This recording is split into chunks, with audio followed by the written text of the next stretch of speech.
The pandemic has changed our ways of working, and of course, the Philippines has been hit hard by this, with about 7 million Filipinos reported to be unemployed. Since COVID-19 has started, many of us have been forced to move into the digital space, and this has left many Filipinos not being able to cope or not being able to shape up into that digital world. Hello everyone, this is Jonathan, the winner of the Apprentice Asia and currently the Managing Director of JY Consultancy and Ventures. You may also know me as an active content creator and enthusiast on LinkedIn. In response with the changing business landscape, Microsoft recently launched the Global Skilling Initiative, which aims to help a lot of employees upskill themselves in the changing digital world. Part of this is being able to pool the resources of LinkedIn and GitHub. As the pandemic moves on, we move on to a hybrid economy. Some employees need to work from home and some employees still need to be outside. And for this reason, we need to make sure that the upskilling becomes very strategic. Part of the Global Skilling Initiative is to provide free access to content from LinkedIn Learning, Microsoft Learn, and GitHub Learning Lab. However, this is just part of the technology, and technology is not the end to itself.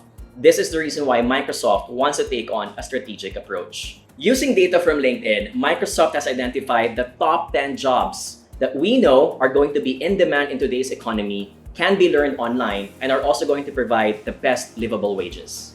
In support for the skills needed by their jobs, LinkedIn Learning has decided to provide access for this content for free. And the best part is, they're going to be available for free until the end of 2021. These courses taught on LinkedIn Learning are provided by experts and instructors. I'm a big fan of them. I've actually finished a lot of these courses also. The best part is, and I'm sure you all want this, they come with certificates. I've seen a lot of you post those certificates also on LinkedIn on your news feed. However, it doesn't stop with certification. At the end of the day, the employers also need to know if you've really learned a lot from these certificates. To find out if you've really absorbed and able to apply what you've learned in the real world, you can also take the Microsoft certification exams. The best part again is that they are currently discounted for only $15 US. Microsoft has partnered with third-party accredited test centers to make sure that you can prove to your employer that you've done your best and you can apply it in the real world. Now, many of you have been avid users of LinkedIn. But what if it's your first time to use LinkedIn? I'm here to help you and show you how to maximize your network and get that job that you want. First, invest with a good photo. Employees respond, of course, with those profiles that have photos. Photos get 21 times more views and 9 times more requests. Just like in online shopping, you only buy products if you get to see what the product is all about. The same thing also happens for selling yourself. So, here are some tips on how you can attract the right employer to your profile. Number 1, use a plain background. Don't let it be distracting. The focus should be on you.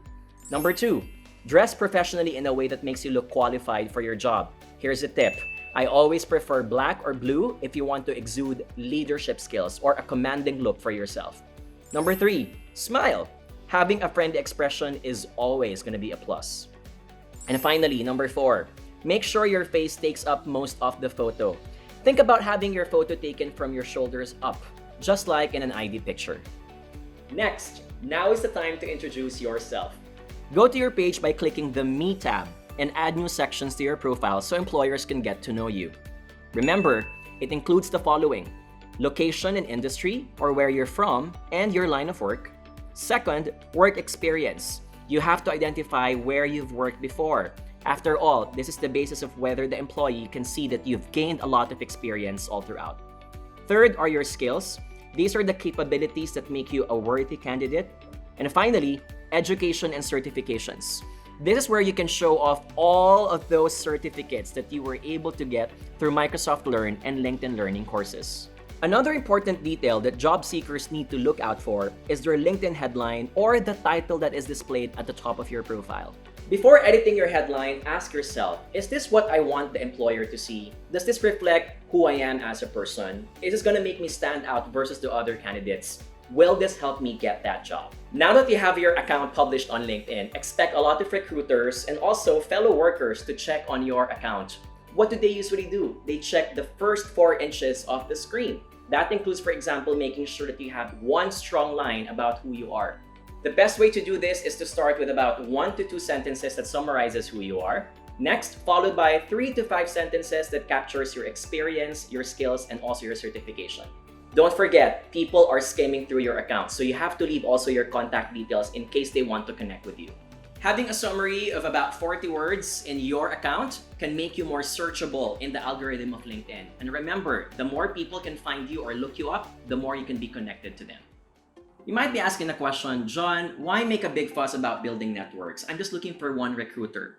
You have to understand that social media algorithms are at work here.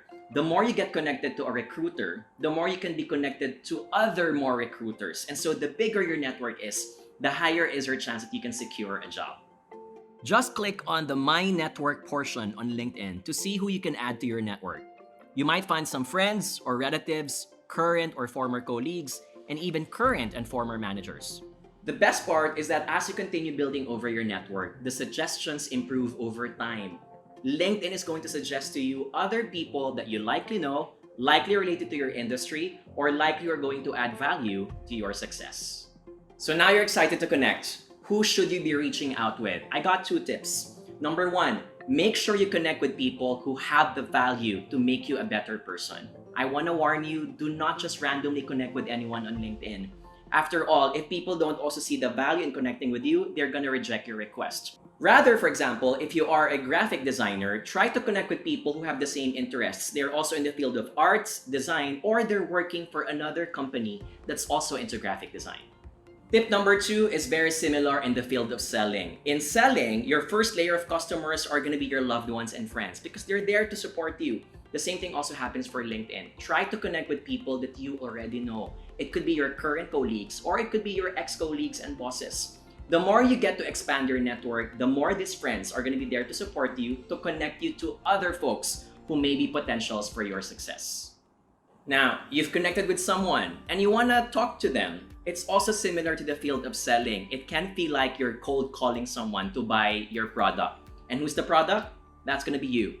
So the moment you start typing, introduce yourself briefly. Number 2, be sincere. Tell them why you're connecting with them. And number 3, try to offer also some value. Maybe the reason they want to connect is also because they can get something from you. It could be knowledge, information, or connection to someone else. And that's it. That's how you build your network. Remember that consistency matters. Don't just do it on one weekend. If you can, try to do it every day, every 2 to 3 days. Consistency is the key. Remember also that connecting and building a network is just one key. Finding a job and looking for opportunities is a different story. First, set your career interests. Include jobs you're looking for as well as your location. Maximize the search of LinkedIn to look for jobs. Type the job title, the company, the function, experience level, and location. Next, create search alerts to be notified when the jobs you're interested in are hiring by turning on job alerts in your setting. Remember, looking for a job is a very cutthroat and competitive game. If you miss it out in a few seconds or hours, someone can take the job. To stay in the know, we also recommend that you follow the companies you're looking opportunities for. Remember, applicants who apply on the first 3 days that a job was posted likely have 13% bigger chances that they can get the job. As you can see, there are so many opportunities waiting for you on LinkedIn. You can look for jobs, you can connect with people, and you can also access free content. All you need to do is just to sign up. Go to the LinkedIn website or scan the QR code now.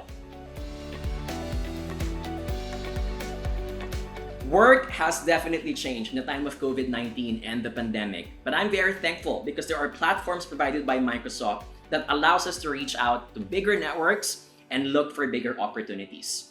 That's where I'm gonna end. I'm gonna challenge you. Go out there, reach and build networks, and look for the right opportunity.